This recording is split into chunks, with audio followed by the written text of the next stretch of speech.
साथियों नमस्कार, कैसे हैं आप सब लोग। साथियों आप सबको जय श्री राम, जय बालाजी की, जय खाटू श्याम जी की। साथियों एंटी करप्शन मामले में हम एक महत्वपूर्ण जजमेंट जो है आज डिस्कस करेंगे, जो कि जुड़ा हुआ है एक्विटल ऑफ अक्यूज से। साथियों फैसला है ऑनरेबल सुप्रीम कोर्ट का, दिनांक 7 मार्च 25 को ये प्रोनाउंस हुआ है। मदन लाल बनाम स्टेट ऑफ राजस्थान के नाम से ये फैसला है। साथियों इस केस को यदि मैं आपको पूरा का पूरा स्टडी करवा भी दूंगा तो डेफिनेटली आप केवल पॉइंट को नोट डाउन करके चले जाएंगे, जिससे कोई फ़ायदा जो है आपको नहीं होने वाला है। इसलिए मैंने ये फैसला लिया है कि मैं इस केस की स्टडी जो है करवाऊंगा आपको in comparison to your case, ताकि आप भी अपने केस में जो है मेहनत कर सकें, पॉइंट्स को जो है पकड़ सकें और अपने केस पे हम खुद वर्कआउट कर सकें। और जब हम खुद वर्कआउट करेंगे ना तो खुशी उसकी अलग ही होती है। क्लियर है साथियों। सबसे पहले कॉपी ले लीजिए।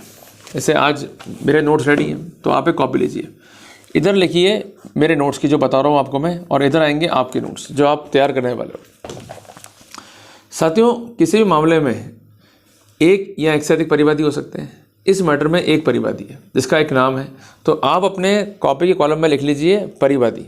क्लियर है, इस तरफ मार्जिन लेके। अब जो मेरी बात है उसमें लिखिए कि one complainant in this case.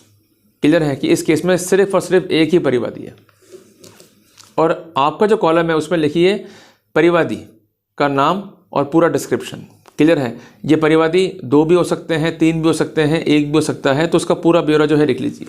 तो इससे मालूम पड़ जाएगा भाई परिवादी कौन है इस केस में। और ऐसी अवधारणा है एंटी करप्शन मामलों में कि जो परिवादी है वो सो कॉल्ड आई विटनेस होता है। क्लियर है, तो वो गवाह जो है मटेरियल है, इसके बयानों की काफ़ी अहमियत होती है in prosecution and conviction of concern accused. इस पर टिक करके बना दो स्टार, ये स्टार विटनेस है प्रोसिक्यूशन का।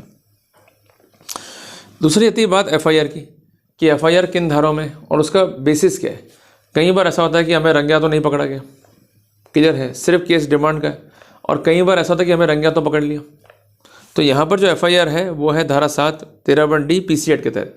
हमारी एफआईआर 7(a) में हो सकती है, या 7(12) PC एक्ट में हो सकती है, या 7(7)A धारा 8 PC एक्ट में हो सकती है। इसके अलावा धारा 62BNS का जोड़ा जा सकता है। धारा 62BNS से मेरा मतलब है धारा 120B IPC। क्लियर हो गया आपको। और कई बार पॉसिबिलिटी ये भी होती है कि section of abetment common intentions को भी ऐड करके हमें अध्यारोपित कर सकते हैं किसी भी अपराध में जो जुड़ा हुआ है प्रिवेंशन ऑफ करप्शन एक्ट से। साथियों धाराओं को लिख देने से हम आरोपी नहीं बन जाते हैं। धाराएं बेसिकली इसलिए होती है कि जो फैक्ट्स फाइल पर हैं उससे अपरेंटली क्या वायलेशन जो है दिखाई दिया पुलिस को। अगर वो वायलेशन जो है किसी कानून का है और वो कानून जो है कॉग्निजेबल है तो वहाँ पुलिस कार्रवाई कर सकती है बगैर परमिशन के मजिस्ट्रेट से। इसलिए ये कॉलम जो है इंपॉर्टेंट जो है होता है एफआईआर के अंदर। साथियों अगला कॉलम जो है हमारा वो है आरोपी का। किसी मामले में एक आरोपी होता है, किसी में 2 होते हैं, किसी में 3 होते हैं। तो आरोपी कितने हैं? इस केस में 2 हैं। आप वाले केस में कितने हैं वो आप लिख लीजिए। चौथी बात है कि क्या स्टेटस चल रहा है केस का, क्या हम कन्विक्टेड हैं या अंडर ट्रायल है। कन्विक्टेड हैं, अगर अपील चल रही है हाई कोर्ट में तो उसको मेंशन कर लीजिए। अगर हम कन्विक्टेड नहीं है तो लिखिए पेंडिंग ऑफ ट्रायल। इस केस में आरोपी जो है कन्विक्ट हुए सेशंस कोर्ट से भी और हाई कोर्ट से भी। महत्वपूर्ण बात क्या है कि जब हम कन्विक्ट हो जाते हैं हाई कोर्ट से और सेशंस कोर्ट से तो सुप्रीम कोर्ट यूजुअली इंटरफेयर करती नहीं है। सुप्रीम कोर्ट में जब SLP की हियरिंग होती है, कभी जाइएगा आप, हाँ जी क्या फाइंडिंग है जी, सर कन्विक्शन है ट्रायल कोर्ट से और हाई कोर्ट से हटाइए। अगर कॉन्करेंट फाइंडिंग हमारे खिलाफ है तो बहुत कम संभावना है कि सुप्रीम कोर्ट इंटरवीन करे और सुने। तो यहाँ पर सुना गया है, इसका मतलब बात में दम है।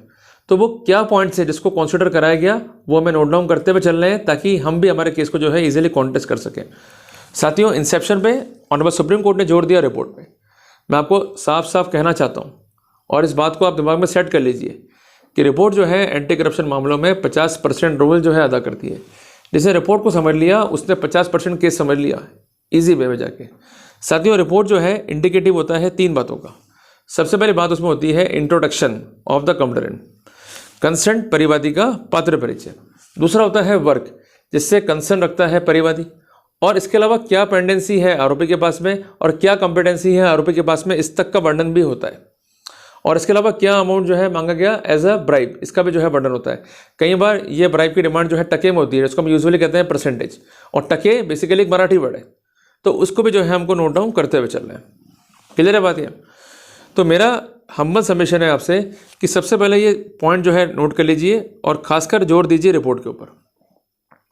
साथियों, पेंडेंसी वर्क जो है इंपॉर्टेंट क्राइटेरिया है to indicate motive on the part of accused कि उसको एक ग्रिड है और उसको पैसा चाहिए किसी भी हालत में। इंटेंशन या बैड इंटेंट जो है इंपॉर्टेंट तत्व है एंटी करप्शन मामलों में प्रोसिक्यूशन का।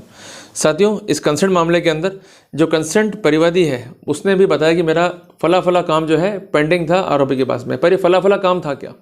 ये कहता है कि राजस्थान ट्रेड अथॉरिटी के पास मैं गया और मैंने कहा मुझे लाइसेंस चाहिए regarding sale of food grain and edible oil, और ये कंसर्न डिपार्टमेंट जो है सिचुएटेड है एट डिस्ट्रिक्ट सप्लाई ऑफिसर। और जब अर्जी हम फाइल करते हैं इस डिपार्टमेंट में तो उसका एक प्रोसेस है, और इसका प्रोसेस क्या है? इंस्पेक्शन एंड वेरिफिकेशन का, जो कि इनिशियल प्रोसेस है, जिसके लिए इन्फोर्समेंट इंस्पेक्टर जो है आपके घर पे आएगा। घर मीन्स प्रेमाइसिस में आएगा, जहाँ पर वो दुकान जो है चलानी है आपको, और अल्टीमेटली इंस्पेक्शन रिपोर्ट तैयार करेगा और उसके बेसिस पर जो इन्फोर्समेंट ऑफिसर है उसको डिसीजन लेना होगा। तो ये कहता है कि जब इंस्पेक्टर आया उसने पूरा इंस्पेक्शन किया और अल्टीमेटली ये कहा कि तुम्हारा काम हो जाएगा पर मुझे इस काम की ब्राइब चाहिए, और मोटा मोटा उसने ब्राइब जो है इस केस में डिमांड किया। इसके बाद कंसर्न जो परिवादी है वो जाता है डीएस ऑफिस, और वहाँ पर अक्यूज नंबर 1 जो है वो भी डिमांड करता है ब्राइब की, पर खुद के लिए भी और आरोपी नंबर 2 के लिए भी।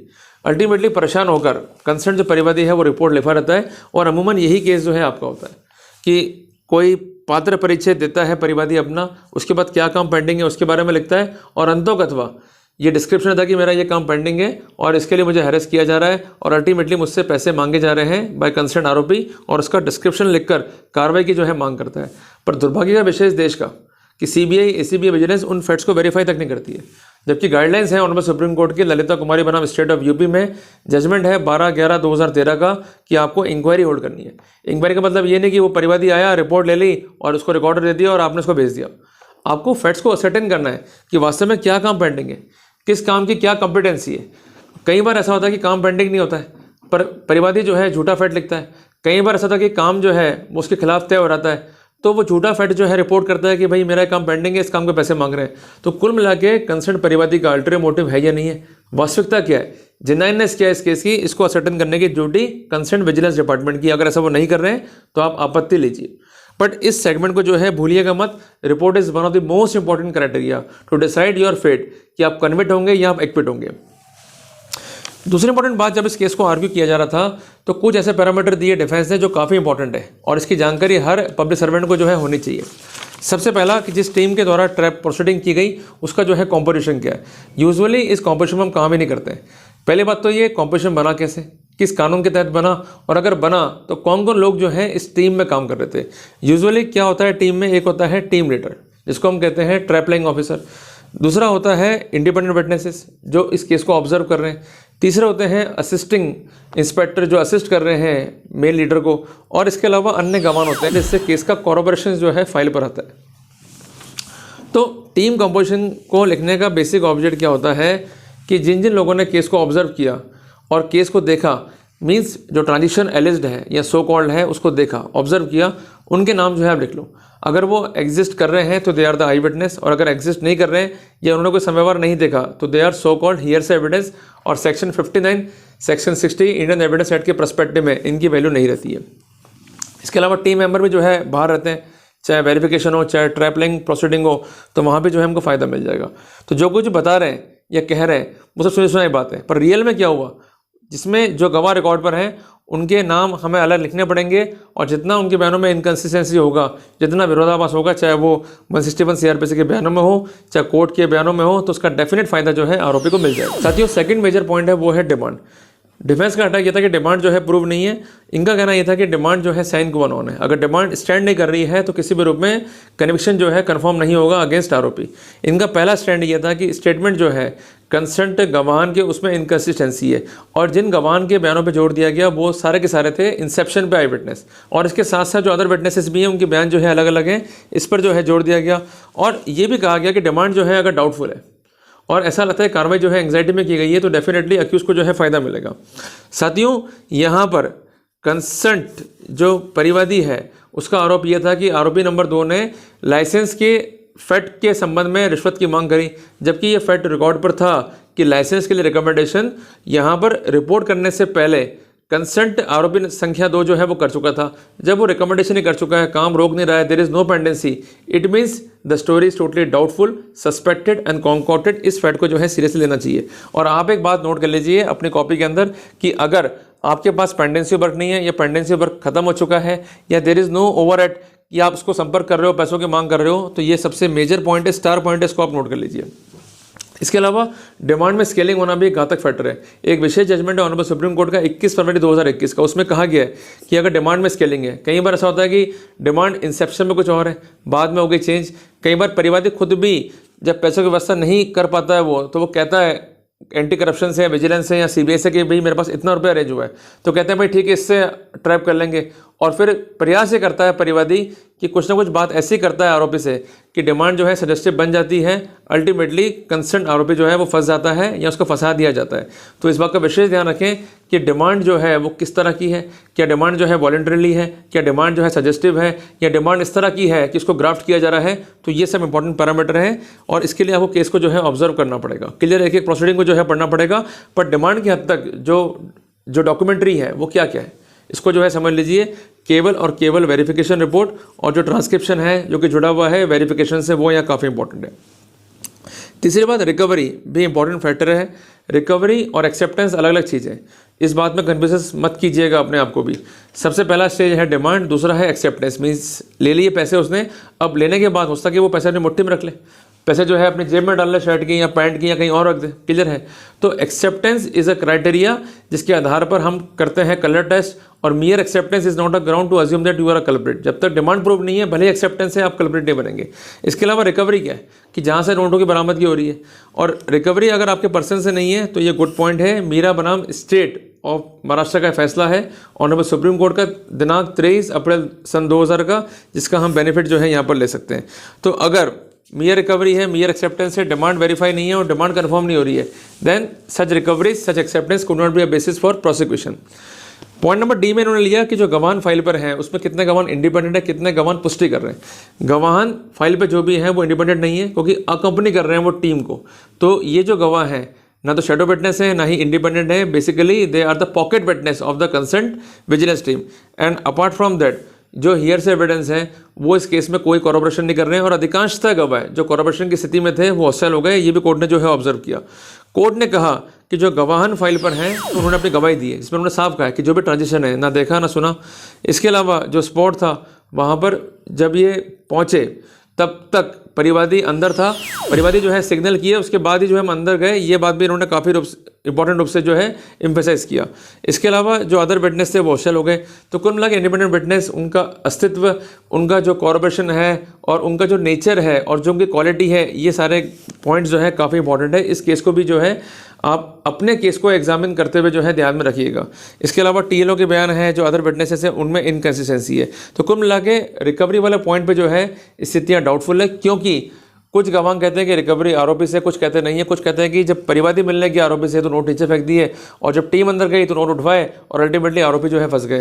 कुछ गवाह इसकी पुष्टि कर रहे थे, कुछ नहीं कर रहे थे। कोर्ट ने का इनकन्सिस्टेंसी है। अगर डिफेंस को प्रोबलाइज कर रहे हैं खुद गवाह प्रोसिक्यूशन के, तो ऐसी स्थिति में there is no need for defence कि वो एडिशनल विटनेस जो है प्रोड्यूस करें to stand by the concern defence. एक बात ध्यान रखिएगा कि डिफेंस को जो है अपना केस स्टैंड करना है बाय प्रिपोर्टेंस ऑफ द प्रोबेबिलिटी। अगर ये सिद्धांत वो फॉलो कर रहे हैं, इसका अभिप्राय किया कि उनको अपना डिफेंस बियॉन्ड डाउट साबित नहीं करना है, पर वो संभावना क्रिएट करनी है केस में जिससे डाउट क्रिएट हो जाए, जिसके लिए ये प्रोसिक्यूशन विटनेस से एट लेंथ जिरह भी कर सकते हैं और इसके अलावा ऐसा कोई मटेरियल फाइल पे पेश कर सकते हैं जिससे इनका इनोसेंस जो है साबित होता हो। ध्यान रखिएगा जो मामले ट्रैप के हैं वहाँ पर प्रिजम्पशन है, धारा 20 पीसी एक्ट का प्रिजम्पशन ड्रॉ ना हो, जिसके लिए हमें प्रोसिक्यूशन के केस पर अटैक करना है। जब तक बेसिक एलिमेंट साबित नहीं है तब तक प्रिजम्पशन भी ड्रॉ नहीं होगा। जजमेंट है नीरज दत्ता बनाम स्टेट ऑफ एनसीटी, दिनांक है 15 दिसंबर 2022। इसके अलावा परिवादी के बयान है, अदर विटनेसेस फाइल पर हैं उनमें इनकन्सिस्टेंसी है। इसके अलावा जो अदर सर्कमस्टेंसेस फाइल पर हैं उसको वेरीफाई नहीं करा कंसर्न्ड विजिलेंस ने, कंसर्न्ड एसीबी ने। तो कोर्ट ने कहा कि जब फैक्ट्स सर्कमस्टेंसेस कॉम्प्रोमाइज्ड है, प्रॉपर्ली वेरीफाइड नहीं है, रिकवरी जो है वो भी डाउटफुल है, और जो भी कथन है रिगार्डिंग डिमांड, एक्सेप्टेंस, रिकवरी, इसमें इनकन्सिस्टेंसी है, then definitely accused deserves a benefit. तो कोर्ट ने आरोपी को जो है बरी कर दिया। तो ये फैसला हमें सिखा रहा है 5 महत्वपूर्ण बातें कि जब भी आप केस को लड़ रहे हैं, खासकर एंटी करप्शन केस को, तो सबसे पहले रिव्यू करें। रिव्यू में कई बातें जो है मालूम पड़ जाती हैं जिससे केस को लड़ना ईजी रहता है, और ये तय करना भी ईजी रहता है कि हम डिस्चार्ज में जाएं या केस को लड़ें। दूसरी बात यह कि जब भी आप रिव्यू कर रहे हैं तो एंड तक केस को देख लें भाई क्या स्थिति केस की रहेगी, कौन से गवाह हियर्स है, कौन से गवाह जो है आई विटनेस है और उनकी एविडेंस का नेचर और क्वालिटी क्या है। अगर अभी भी लगता है कि इनके बयानों में इनकंसिस्टेंसी है तो वहाँ डेफिनेटली फ़ायदा ले सकते हैं। तीसरी बात है कि जो काम बताया जा रहा है वो काम पेंडिंग है या नहीं है। चौथी बात डिमांड की स्थिति क्या है और पांचवी बात रिकवरी कहाँ से है। अगर इस पर जोर दे लिया और उसके लाइट पर नोट्स रेडी कर लिए तो डेफिनेटली केस लड़ने का मजा खुद ही आएगा और आपके साथ जो प्रॉब्लम हुई है या जो समस्या हुई है उसका निदान भी जो है आपको इजीली मिल जाएगा। आप डिपेंड रहो दूसरों पे पर केवल एक्सपर्टाइज की हद तक, पर होमवर्क खुद ही करना पड़ेगा। हमें सेल्फ असेसमेंट करना पड़ेगा। हमारे केस में अगर हमने सेल्फ असेस ही नहीं करा तो हम सक्सेस नहीं ले पाएंगे। इस बात को दिमाग में सेट कर लेना। वकील के भरोसे केस को लड़ सकते हो, जीत नहीं सकते जब तक खुद इंटरवेन नहीं करो। तो ये हेडिंग बना लो और अपने केस की कंपैरेटिव स्टडी कर लो ताकि आपको केस को लड़ने में आसानी रहे। उसके बाद आप जाओ एक्सपर्ट के पास में कि मेरा रिव्यू कर दो, मेरा डिफेंस ब्रीफ रेडी कर दो, मेरे क्वेश्चन आंसर रेडी करो क्रॉस के लिए, तब डेफिनेटली हमको फायदा मिलेगा। अदरवाइज मतलब नहीं है, आप केस लिया है, फंस गए, पता ही नहीं क्या हो रहा है।